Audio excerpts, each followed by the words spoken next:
Good morning, everybody. We're live here from the birdhouse, and we are already in mid-November. It's starting to feel a little bit more like winter or late fall. It's getting colder at night.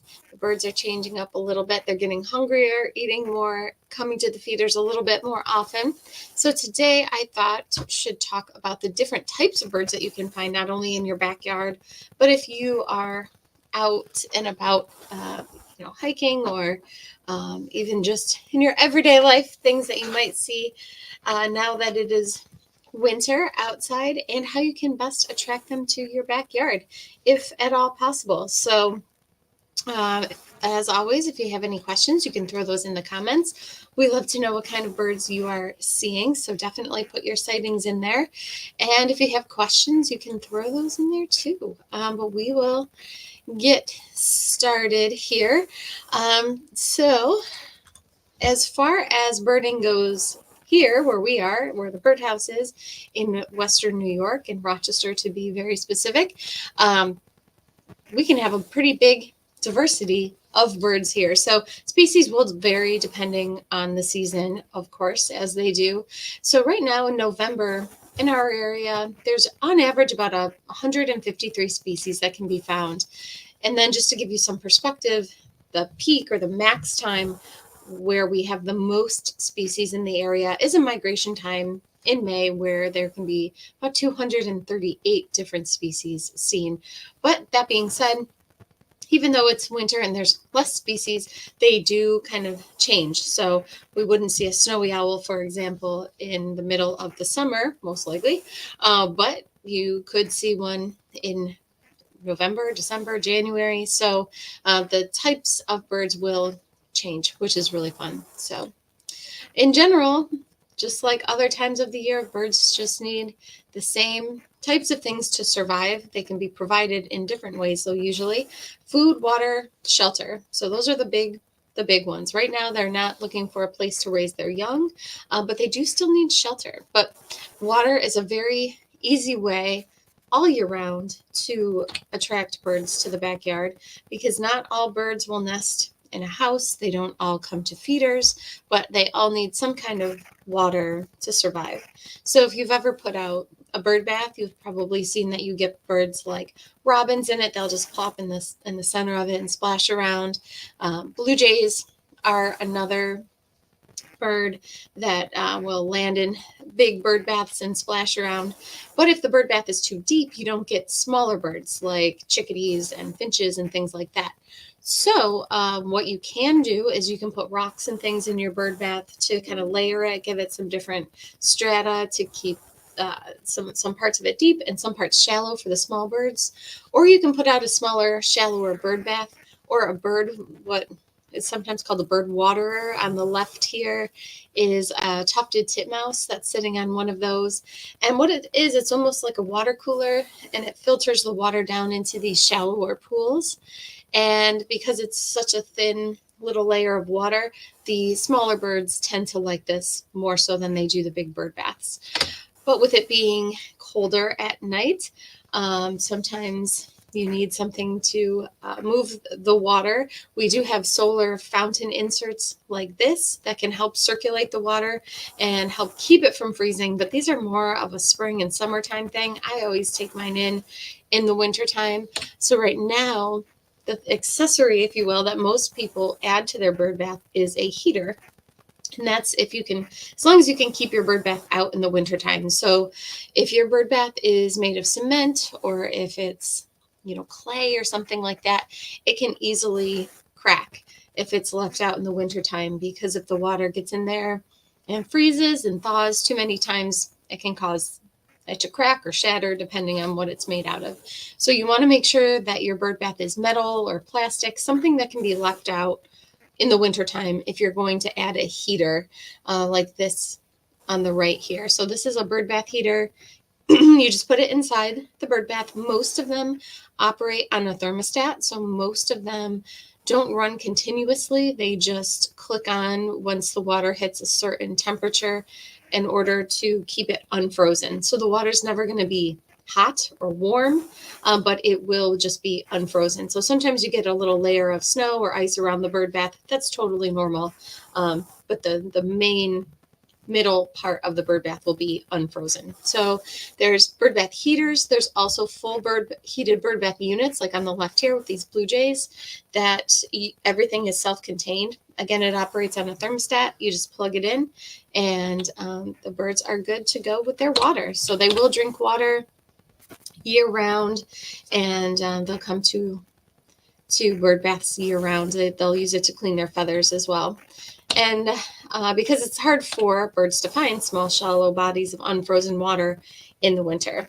But if you go to unfrozen bodies of water, you might see some other birds that are here all winter long, like mallards, red-breasted merganser. We'll have them here all winter long. And then lots of gulls. This is a good time to look for different species of gulls. Ring-billed gulls are a common species here year-round, but they'll be here all winter long as well. And if you go out to any large body of water, like the bay or a big pond or a bigger lake, you'll probably see bald eagles too, as long as the water is unfrozen. They will stay all winter long, as long as they can find a place to fish. They will be here. And other birds of prey like red-tailed hawk you can find here in the winter as well. So they are all around this time of the year, including merlin, which are a little falcon. If we're talking birds of prey that are here in the wintertime. Sometimes you can see American kestrel, but they tend to go a little bit further south for the winter. But merlin can be found in the winter months. So if you see a small, it almost looks like a mini peregrine falcon, it's probably a merlin. So we've got those here in the winter as well. If you've got your birdhouses out and you haven't cleaned them yet, now is a great time to do that. Clean out that old nest, get it all ready for next year, because sometimes the birds will start using them early. And right now isn't peak birdhouse time because it is not nesting season, but sometimes birds will use them to roost in, so to stay out of all of the elements. Bluebirds, for example, you might see them popping in and out of houses here and there. House sparrows, same kind of a thing. Wrens, these are all cavity nesting species that will use houses, and sometimes they use them as roosting boxes in the winter. And we do have a couple different species of wrens that are here this time of the year. The Carolina wren is the most common one you'll see in your backyard. But also this time of the year, we have something called a winter wren that comes down to this area. So house wrens and marsh wrens, they tend to kind of leave for the winter, and then winter wrens will come in. Chickadees are also cavity nesters that will sometimes pop in and out of nesting boxes in the wintertime to stay out of the elements. And larger birds like screech owl are also cavity nesters. They will sometimes start looking for places to nest early on in the season. So if you've got a screech owl box, don't be surprised if you get other things popping in and out of it in the wintertime. You might get woodpeckers going in there, starlings. Squirrels are the most common thing that we hear about going into screech owl boxes in the wintertime. But squirrels, when it comes for time for them to nest, they will build a nest in the spring made of leaves up in the trees. So they tend to leave the cavities after the wintertime, and then they'll be free for the screech owls. But right now, the thing that most people put out are what are called roosting pockets. So these are little woven huts that the birds will use to pop in and out of to stay, again, out of the elements. So to stay out of the snow and the rain and the cold. And we have a whole bunch of different kinds that just came in. This is the most kind of typical one we sell. And the birds will use these to stay protected when the weather gets nasty. So a lot of people will put these in their trees or shrubs, put several of them in. We have them in different shapes and sizes and things. So these are roosting pockets. So they tend not to nest in them, although we did have a couple people this past spring that said they had wrens nesting in them. So for the most part, though, they're just used for protection. And then nesting material is something you can keep out in the wintertime, but the birds aren't going to go to it as much as they would in the spring and summer months. But bird feeders are going to be the best way to continuously attract birds throughout the winter months and get multiple species at a time. Although this time of the year, even if you have bird houses out or roosting houses and things like that, multiple species will sometimes go in them at once because they're not territorial at this point. They're not competing for nest sites because it's not breeding season. So sometimes you can find multiple species going into roosting boxes this time of the year, but you can definitely find multiple species using bird feeders all at the same time in your backyard. So as far as bird feeding goes, this goes all the time, not just in the winter, although it can be more of an issue in the winter when there's more precipitation sometimes, and it's harder to get out to the feeders to check them. If any kind of moisture gets in there, in the feeders, it can cause some issues. But check your seed. If you're not having good luck with attracting birds, it could be the seed. If it has a lot of yellow stuff in it, like this picture shows, the little milo and the millet and the cracked corn, birds tend to throw that on the ground, and they're going to go for the bigger pieces like the black oil sunflower, peanuts, safflower, things like that. So you want to check the seed and make sure that it has a lot of sunflower seed in it, that it has a lot of peanuts in it. So really, the more appetizing it looks to you, the more appetizing it probably is for the birds. And make sure it's fresh. If there's ever a big sale on seed, it's usually because it's been sitting around for a long time. So you want to be a little bit wary about that. So keep that in mind too. So it can be kind of hard to tell if it's fresh, but if it looks kind of powdery inside the bag, it's probably been sitting there for a while. So we get our seed in fresh every week, so you never have to worry about that here. This is just a picture of our chickadee blend, which is our best-selling seed blend. Has a lot of sunflower seed in it and peanuts and shelled sunflower. So there's really something for everybody in it. So there's not any of that filler. And then definitely check the seed for mold and things like that all year round, but again in the winter because it can be harder to keep an eye on the feeders when it's not that nice out. Any kind of mold in it, like this is showing, is not good for the birds. And you definitely want to take the feeder apart, clean it all up really well, and then refill it with fresh seed. If you're not sure how to clean your feeder or take it all apart, we can always help you with that.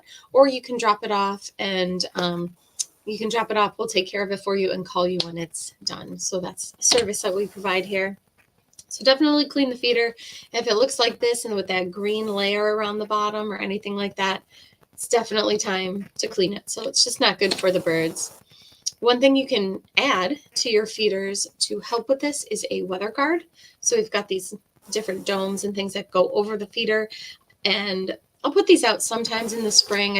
I always have one over my Oriole feeder and things, but now is the time I start adding them to all my other feeders because of the snow, especially once it starts snowing. It can be hard if there's a layer of snow to get into your bird feeder. So I always add these weather guards. They protect the feeder so you can easily fill them so you're in and out of the outdoors really quickly. So, and then as far as seed goes, if you're not sure what kind of seed to provide, black oil sunflower seed will give you the biggest diversity out of any one type of seed. So you can get blends, but you want to be careful that the blends don't have a lot of filler in them, like that earlier picture I showed. So if you're unsure, you can't go wrong with black oil sunflower seed. That is the number one as far as ingredients goes in birdseed blends. And lots of birds like it. Birds like cardinals that are here all year round. The male and female are here all year round. They like feeders with larger perches or larger perching room like this one here. They like big open tray feeders, but cardinals absolutely love black oil sunflower. You might get something like the evening grosbeak. So we're waiting to hear if there's any reports of evening grosbeak that'll be coming into the area. These are one of those winter finches that sometimes have eruption years where there's a lot of them around. So we will see if that is going to be the case for this year, and that's the case for some other finches that I'll get to. Mourning dove, they like black oil sunflower and feeders with large perches and large perching room like this tray here. But if you put out black oil sunflower, you might get other creatures, of course, like squirrels. Chipmunks will be hibernating soon, but they're still out. And they can easily get onto feeders. They can cling onto them, and so they can really drain them very quickly. So there are squirrel-proof feeders that you can get that work really, really well. The ones we sell the most of are these Squirrel Buster feeders. They're all weight sensitive. So if a squirrel gets on them, the weight of the squirrel will shut them down, but you can get multiple birds on them because the birds are so much lighter. So birds are mostly feathers, their bones are all hollow, so they really don't weigh that much. So you can get several birds on these feeders, and as soon as a squirrel gets on it though, something shuts down, depending on what style you have, to keep them from feeding. So these are really, really good. We have several different types of squirrel-proof feeders. Some have cages around them. One will even flip them around and send them spinning around through the air. So it all varies based on what you're looking for. So we have a whole bunch here to choose from. You can also put baffles on your feeders or on the poles in order to keep the squirrels from getting to them.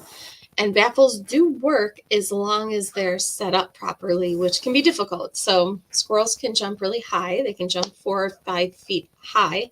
They can jump several feet across. And if they're jumping down from something, so say like a tree or even the roof of your house down onto the bird feeder setup, they can jump 9 or 10 feet down also. So it can be really hard to find a spot to put a pole in the middle of all that where they can't get to all of that. But if you are lucky enough to be able to do that, you can add what's called a baffle to the pole. You just want to make sure it's 4 or 5 feet up because, again, those squirrels can jump really, really high and they could jump over it possibly if it's too low. But these what are called baffles are those cone-shaped things, or they come in different shapes, but they're large and they keep the squirrels from being able to climb up and around the pole to get onto the feeder. So it is possible to baffle your poles if you can get them far enough away from everything else. If you can't, then that's when squirrel-proof feeders are really helpful. The location of the feeders can be helpful too. So if you can put it by some kind of cover, so if you can have it, several feet away, because the squirrel thing, you don't want the squirrels to jump from a tree or shrub onto the feeder. But if you can keep the feeder somewhat close to trees and shrubs, that's helpful because the birds do like having a little place of protection to kind of hide from when they're going to and from the feeders. So they don't like to go really long distances to get to the bird feeders, really wide open areas. And deer are another issue. Deer can be tough. There's a couple things you can do to keep deer out of feeders. One thing is to put it high enough that they can't get to it. That can be difficult though, because if they are standing on their back feet, they can be quite tall. So that's when a lot of people will go to hot pepper or the hot pepper oil. This is called flaming squirrel sauce, and it's a hot sauce. You mix it in with your seed, and mammals can taste it. So squirrels can taste it, deer can taste it, but birds don't have as many taste buds, so they can't taste the hotness of it. So this is one thing that a lot of people will put on their seed because the hotness does not affect the birds at all. The hot peppers don't affect the birds, but the squirrels can taste it and they don't like it. The deer can taste it and they don't like it either. We also now have seed that has it already blended in with it, so you don't have to worry about getting your seed and then adding the hot sauce. You can just buy it as it is, which is really nice. So we have that now too in different types now. So this is really popular. We also have suet with hot sauce in it too. That's our best seller, the hot pepper suet. Again, keeps squirrels out, but the birds don't taste it. Another thing you can do if you're having squirrel issues, especially, is put out safflower seed. And this is what safflower looks like. A lot of birds do like the safflower seed, like cardinals. That's the favorite. Anytime I've got safflower seed out, I always try to have one feeder with some kind of safflower seed in it. That's the one the cardinals go to every time. They absolutely love it. Also, house finch like it. Purple finch, which are going to be more common now in the cooler months. They love the safflower seed. But some birds don't like it, like the European starling and grackles, if you still have grackles around. So it does have benefits as well. If you're having your feeders raided by blackbirds and by the starlings, they don't like the safflower seed. So a lot of people will switch to safflower seed, especially in the early spring when grackles are first coming in and they're ravenously hungry, and you can get a full big flock of them at your feeders and they just drain the whole thing. A lot of people will switch to safflower seed because then they don't eat it. So that's another type of seed that you can put out in the winter months, and it lasts longer too because these birds aren't eating it as much. And I found that house sparrows, they do eat it if that's their last option, but if they have other options, they go to those first before eating the safflower. So the safflower always lasts longer also in the backyard. And then there's Niger seed, which is great for the goldfinches. And goldfinches aren't gold right now, but they look more drab and olive colored like the picture on the left. And so we get questions all the time about goldfinches not being around, or when did they leave for the winter? When did they come back in the spring? So they are here all year round, but they're really strange at feeders. You might have them coming for months and months and months regularly, and then all of a sudden they disappear. That's just part of their behavior. They naturally flock around a lot without rhyme or reason sometimes. So within the past couple of months, we've been getting a lot of people asking, where are my finches? My finches are gone. My feeder's clean. The seed is fresh, but I have no finches. So several people have been asking that. And so it seems like they've been flocking around. There could just be a lot of natural food out there right now too. A lot of plants have gone to seed, and goldfinch are strictly seed eaters. They don't eat any insects or things like that. They rarely do. So that could be why there could be an abundance of seed out there at the moment. One thing you can do though is if you're feeding just Niger seed and you do want to keep your finch feeder out, I would switch it with this blend called Finch Favorite. A lot of people have switched to Finch Favorite, and I have yet to have anybody who switched to this go back to regular Niger. So this is Niger seed, and it has ground up sunflower hearts in it. So if you're not having good luck with goldfinches, you could put this in your finch feeder. It's still small and fine enough to fit in a small finch feeder, but you might get other birds too. Like nuthatches will eat this. I get chickadees eating it, downy woodpecker sometimes. So you can still get some birds coming to the feeder, even if your goldfinches aren't. But we always recommend keeping your finch feeder out because there's other species that might come to it in the winter, which you might not get in the spring. Some you wouldn't get in the spring. Pine siskin are one that people tend to get in the winter, and these are some of these other finches that can have eruptive behavior where you have years where there's a lot of them around. So pine siskin will eat Niger seed and sunflower hearts, so they could come to your finch feeder. Redpoll, we had a pretty good redpoll year. What was it, maybe 3 years ago? I want to say it was possibly the winter of 2020 going into 2021, I want to say. We had some pretty good redpoll activity, and they will come down here in some years. This is their south if their food is more scarce up north, and they will come to Niger feeders as well. So they're about chickadee size, and they've got the little red dot on the top of their head. Really, really cute. Here's some redpolls at the feeders. So they absolutely do like the Niger seed.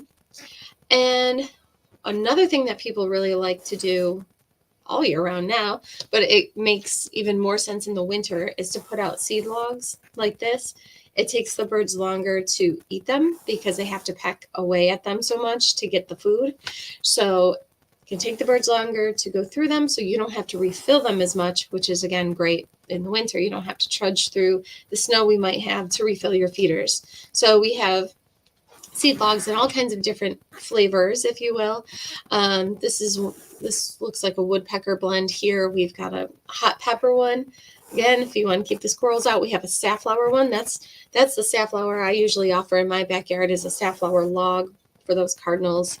And So we have these in all kinds of different flavors, and we've got different feeders now for them, which is really fun. And then peanuts. Definitely want to put peanuts out in the winter. You can do peanuts in the shell, which is on the left, or you can do the peanut pickouts, we call them. And peanuts will get you things like blue jays. Blue jays absolutely love peanuts in the shell. I get red-bellied woodpeckers every day eating my peanuts in the shell, so they absolutely love those. And even the smaller birds will. So this is a peanut wreath. We sell a lot of these. These are really fun.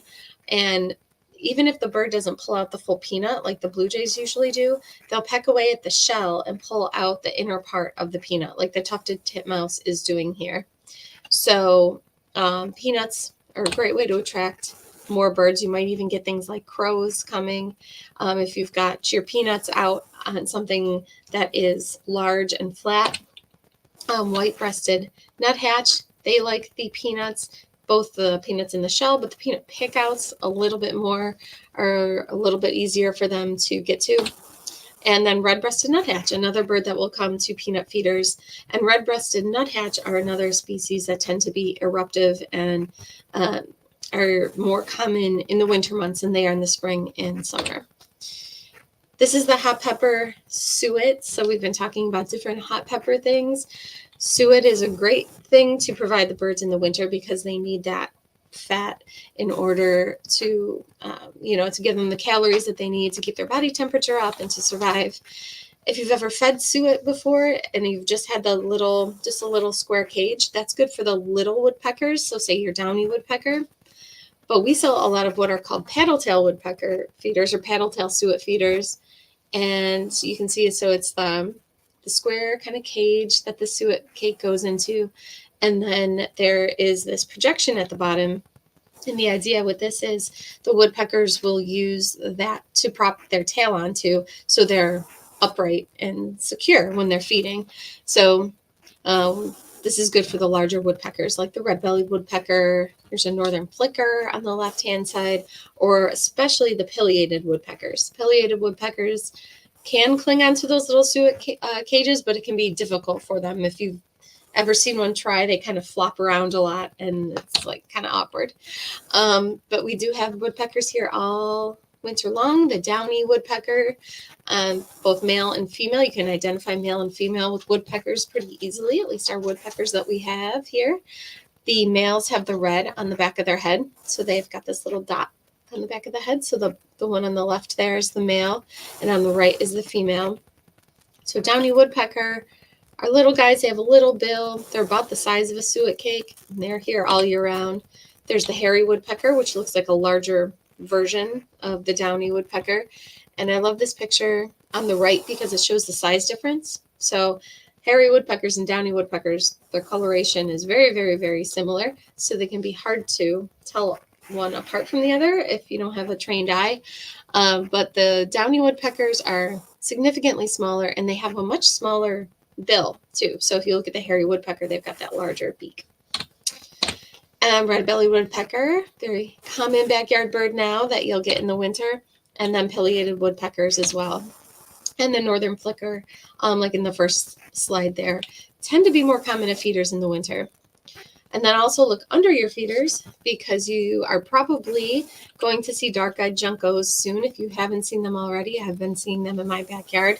This is south for them for the winter, so they come back every year. They're not an eruptive bird, but they are migratory, and they come back down here for the winter. And then white-throated sparrow, another bird you might find underneath your feeders right now. And then check your trees and shrubs for things like cedar waxwings. They tend to form flocks and eat a lot of fruits in the wintertime. And even northern mockingbird. Some people have been getting northern mockingbird in the winter as well, again, eating fruits and things. Red crossbill is another eruptive bird that sometimes makes an appearance in the winter. And you can, if you look at its bill, it's pretty interesting because you can see how it gets its name. Its bill is actually crisscrossed. And that apparently, that having it designed like that, if you will, over years and years and years of evolution has made it easier for them to access the little seeds and nuts that are inside pine cones. So it makes them able to forage those a little bit easier. And if you see something that's blending in with the tree super, super well, the trunk of a tree, it could be a brown creeper. You can look for them in your yard in the wintertime. They blend in really, really well with the barks of trees. And northern shrike are something else that we tend to see here more in the wintertime. It's a small bird, but it is very ferocious and fierce. It is a hunter.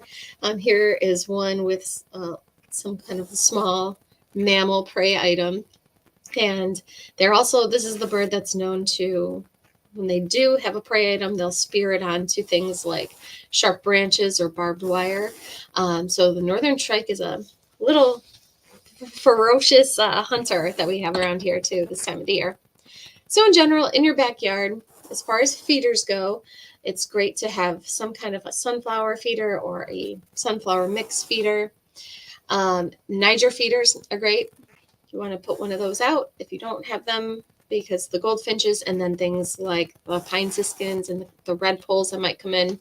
Definitely some kind of a suet feeder is fabulous for the winter, and a peanut feeder is another great thing for the winter months. Your oriole feeders and your hummingbird feeders, those are out of season. Orioles tend to start coming back in early May. Usually that first week of May is when we really start hearing about them coming in, and then hummingbirds about the same. So those, if you still have those out in your yard, you can get rid of those because they're not here anymore. And then if you do have your feeders out, you might see those birds of prey starting to come, especially as it gets colder and there's snow cover. It can be harder for them to find prey items. Some of their prey are hibernating. Some of them are under the snow tunneling. So birds of prey like the sharp-shinned hawk and the Cooper's hawk readily come to bird feeders. So the sharp-shinned hawk and Cooper's hawk, they look very, very similar.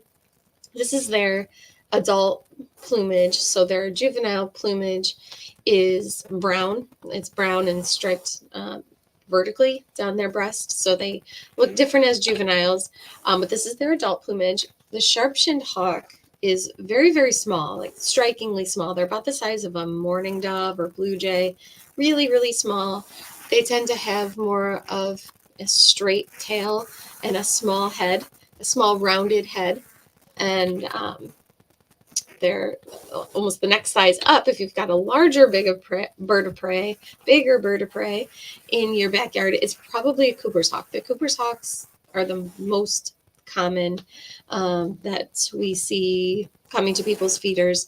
They have more of a rounded tail, so their tail feathers are rounded. Their heads are bigger and blockier, and they're known for having what's called a ferocious eye, which is, I guess, up for interpretation. But this picture, I think, shows it very well, where it just looks like it's kind of glaring at something, as opposed to the sharp-shinned hawk, just doesn't have that same menacing look to it. But they are both common in backyards in the winter, going after birds. Another thing you can put up, especially if you're this kind of ebbs and flows, is if you're having window strikes. So we have window decals that can go on the outside of your window, and the ones we sell the most of they look like this on the right. They're clear to our eyes, but because birds can see in UV light, they reflect UV light, and so birds can see that there's something there on the window. You want to put them on the outside of the window to make sure that they do work. But those are really good at preventing bird strikes. And we also have what's called scare tape too. That's this reflective tape here on the left. People tend to use that more during mating season when birds are pecking places they don't want them to, or nesting in locations they don't want them to. But that's another common problem that comes up here and there. There are tools for the trade if you're looking to do more birding and get out there, learn more about birding. A field guide is always great. It's always great to have a physical field guide, I feel, that you can flip through to at least start learning the birds too. And The Birds of New York by Stan Tequila is by far our bestseller here. That's a really good one. He's got his third edition of that out now. And binoculars. We've got a bunch of binoculars on special actually right now too here at the store that you can come in, take a look at, and you can get some really good binoculars now without really breaking the bank, which is great. There's also apps that you can use to identify some of these birds, like Merlin. We talk about Merlin quite a bit, especially in the spring. People are using Merlin all the time because of its sound ID feature. But it will show you any location that you want. So it can geolocate you, and it can show you birding hotspots. So for example, here's one, Highland Park. It'll show you how many species have ever been seen there historically throughout all of time, as far as people have reported, how many you're likely to see if you were to go there today, and how many different species have been seen in the last 7 days. So really cool tool there. And you can also add your own observations in there to add to the data pool, which is great. But if you have any questions, you can throw those in the comments. It looks like there's quite a few comments here. Let's see, it looks like Duster is on. Good morning, Duster. She's saying hello, and she loves the bird baths. Yeah, and the birds definitely do too. So giving them a source of water is a really, really great thing for them year round. It can be a little bit more difficult in the winter to, find a place for your heated bird bath. I should mention, I don't know if I mentioned it, that they are all plug-in. We do get questions of whether or not there's any that operate on batteries or are solar powered, and there are not at the moment. We have battery operated and solar powered things that will move the water, but nothing that will heat it at this point. But those solar panels are getting better and better, so who knows, maybe sometime soon. Stephanie's on, and she says, good morning, everyone. Let's see. Duster is commenting on the beautiful birds. Yeah, lots of beautiful birds around here. Let's see. Lynn is on, and she says, good morning. The blue jays devour my peanuts in about a half hour. Yeah, I have the same thing. Every morning when I put out the peanuts for those blue jays, it's almost like they know the schedule, and it doesn't take them long to, I don't know if they hear it or they just know the time of the day that I do it. But yeah, it only takes about an hour or so for that feeder to be completely empty. Between the blue jays, it always starts as one, and then several more show up. And the other thing that they do too is they have these almost like pockets in their mouth so they can shove peanuts in there. So if you see one taking a few peanuts and it's like, where are they going? They can actually shove them in the sides of their mouth, and they'll store them. They'll cache them away for the winter. So the blue jays are quite interesting. Let's see. Steel Monkey's on, says, I love the information you give us each week. It's much appreciated. I was wondering, Liz, when was it you discovered you had this passion for birds? I don't know. That's a good question. We always fed them growing up and would go to wildlife refuges and things like that. So I think it's just kind of in there somewhere inherently. And I went to college for wildlife conservation, and then just started working at a wild bird shop, and the rest is history, I guess. There's always fun stuff to learn about it too, so it's really fun. Let's see, Stephanie is on. She says, I love Carolina wrens. They nest in the small birdhouse in my backyard every summer. Right now I'm seeing lots of titmice and nuthatches, along with the usual chickadees, cardinals, jays, finches, sparrows, woodpeckers, and a few remaining starlings. Only an occasional junco so far. Oh, and lots of Canada geese nearby. Yeah, lots of Canada geese flying around in the sky. I've only seen one junco so far, one junco at a time so far, but I do have a regular who's coming, so they might be still kind of flowing in. Let's see, Duster's on saying thank you and talking about sunflower seeds. Stephanie also says, last night I was captivated by the massive flock of crows traveling to downtown Rochester set against a gorgeous sunset backdrop. There must be tens of thousands of them. It's quite the spectacle. Yeah, I see that too. When I'm going home at night, it's so neat. The crows they have a place where they feed during the day and then where they roost at night. And when they're doing those big flights, I mean, the the sky can just be filled with them. It's really, really cool this time of the year because it tends to be right at sunset. Let's see, Duster says baffles on the list. So that'll help keep those squirrels out, definitely.